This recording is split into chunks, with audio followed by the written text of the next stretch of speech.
So Bill and I are going to talk a little bit about the Saratoga meet, and just, I don't know, it always feels like this, but I feel like especially this year, it feels like it really snuck up on us. Saratoga came out of nowhere, and there's some new stuff to talk about. We're going to get into the opening weekend races in a second, but there are a couple new things to mention. Mainly the Wilson chute, which is now it's on the Saratoga. I thought it was going to be on the Saratoga backstretch, but it's a 1 mile chute that starts basically a little bit after, basically like at the clubhouse turn. It's a straight chute that goes up on the clubhouse turn and then takes a left and goes down the backstretch for 1 mile dirt races. They used to have 1 mile dirt races at Saratoga like in the 80s and 90s, and then they got rid of that with the configuration. And I think it's a good deal because 1 1/8 at Saratoga is really, really testing. It's a completely different distance than 7 furlongs. At Belmont, 7 furlongs to 1 1/8, not as big of a difference, I don't think, because it's one turn. At Saratoga, especially with off the turf races, a lot of times there was a lot of in between horses that didn't even want to be on the dirt in the first place, but you'd get a race washed off at a mile or a mile and a 16th. You try to get those horses from a mile and a 16th to go a mile and 8 on a dirt. And when they're not dirt horses to begin with, it's a really tough ask. There are a lot of stagger fests in those races, those off the turf races, a lot of scratches. I think with a mile, you got a lot of that's within the scope of a lot more horses. And I just think in general, it's also for 2-year-olds. When they had a mile and a 16th 2-year-old turf race that would come off the turf, they would bring it all the way back to 7 furlongs. Now you can run those races at a mile. They did a little test of it yesterday, which is really cool. They broke about 6 or 7 horses out of the gate in the Wilson chute with some of the top jockeys. I don't know if we have the video for that, but so that's exciting. As far as accommodations, there's a newly renovated post bar and a paddock suite at Saratoga, which overlooks the walking path to get from the paddock out to the track. So I think that's going to be really cool. It's always a delicate balance at Saratoga because it's so historic and it's so preserved through time that you don't want to upgrade it too much that it becomes just one of these newfangled racetracks or accommodations.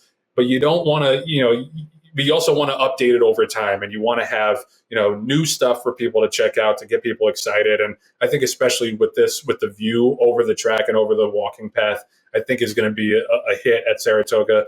As far as this weekend and then the actual races coming up, we got the Skylerville, which opens the meet tomorrow, the first graded stake.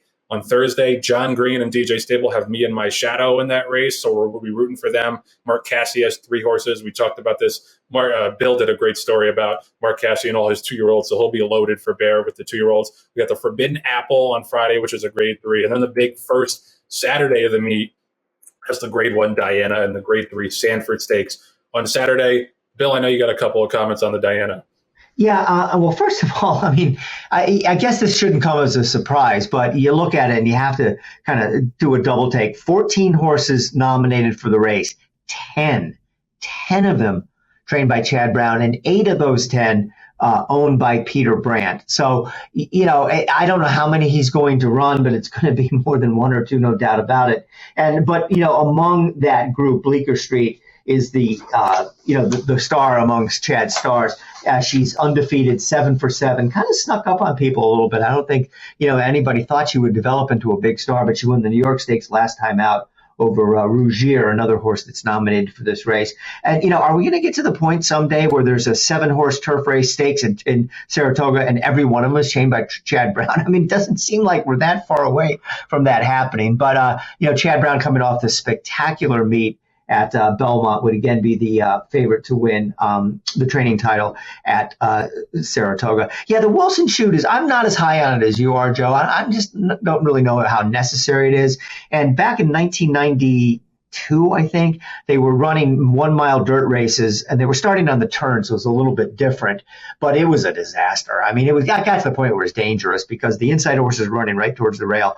The outside horses, the jockeys didn't want to get hung 6 wide when they started on a turn. They were sending, and everybody was kind of coming at one into the same, trying to get to that same spot. I'm sure this will be a lot better, but it's interesting that the jockeys, as we speak, have still not given NYRA approval to run 10-horse fields out of the Wilson chute. They may may, and it's, obviously it's their prerogative, and you can't blame them because safety's got to come first. They may tell them that they're only willing to ride in 8-horse fields. So we'll see about that. But Joe, I think this is going to be a spectacular meet. I mean, we always think Saratoga is going to be good, but the Whitney Life is Good versus Olympiad is going to be just a tremendous showdown. And Forewarned will be in there, of course, for Uriah as well. And then Travers, all the big boys except for Jack Christopher look like they're pointing for that. It's too bad that Mo Donegal is out. Otherwise, you would have had probably a race that brought the 3 Triple Crown winners together. And then also from a betting standpoint, they came off another real nice meet at Belmont where handle was up. And remember last year, they just shattered the record for the most money ever bet at Saratoga with $815 million bet on the meet. With the momentum they have coming off of Belmont, as long as the weather holds up, as long as you don't have a ton of races come off the turf, I think they're going to have another record-breaking meet. It just, Saratoga, the thing about Saratoga is interesting. It never peaks. Just say, okay, it can't get any bigger and better than this. And then the next year, well, wait a minute, they bet $830 million this year. And, because this is what horse players love. They love a great product, historic racetrack, good racing. The field size at Saratoga is not a big issue because there's so many people that want to run there. And, look, you've been handicapping for 2 days, the Thursday card. I don't think you spent 2 days handicapping the opening of the Aqueduct fall meet last year for 2 days. So, thumbs up. I think it's going to be just a great, great meet. Yeah, and like you said, everybody wants to run there, so you don't have to worry about short fields, and also you don't have to worry about not seeing top horses because this is where everybody comes out to play, and this is where obviously quality-wise, most graded stakes, most stakes races concentrated onto one calendar and one actual full meet. And it's like I said, this is something that we think about and we complain about throughout the year. Trainers shelving their horses and putting them on the sidelines for no reason. That won't happen at Saratoga. There are so many big engagements for big horses that you're going to get to see everybody. And we talked about this last week about how many special performances and special horses we've seen just in the first half of this year. And I feel like we're going to see 80-90% of those horses at Saratoga. So there's going to be something, and that's what's great about Saratoga is every day feels like an event. And every day has a stakes race. There are some kind of semi-sleepy days at Saratoga, maybe like the Sunday after like Travers Day or something. But overall, every day is must watch, must see TV.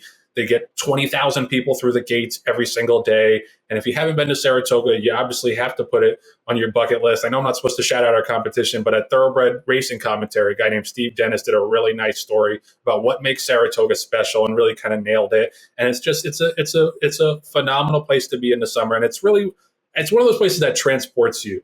Honestly, like when you go to Saratoga, you feel like you're on some other planet or some other country. You just forget about everything else in the real world. And you're just there, coexisting with your fellow racing fans and, your fellow party goers. It's really, really special. I tell all my friends about it. I bring my non-racing friends up there and they have a great time. I always tell them, they always ask to come out to the track with me.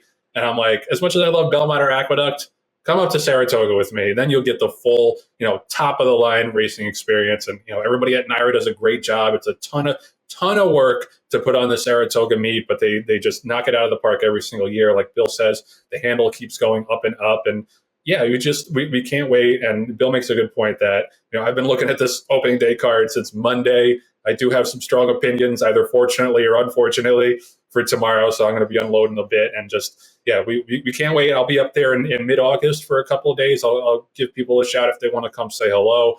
Best of luck to John Green and DJ Stable. Like I said, they're going to have a bunch of big horses there, and let's have safe racing. Let's have a great betting product as much as we possibly can. And we're looking forward to it. And we're looking forward to breaking down all the racing every single week. And yeah, we'll talk a little bit about the Chad Brown Invitational next week, Bill, for sure. So best of luck to everybody at NYRA and Saratoga. We cannot wait. Starts tomorrow. First post, 10 race card is at 1:00.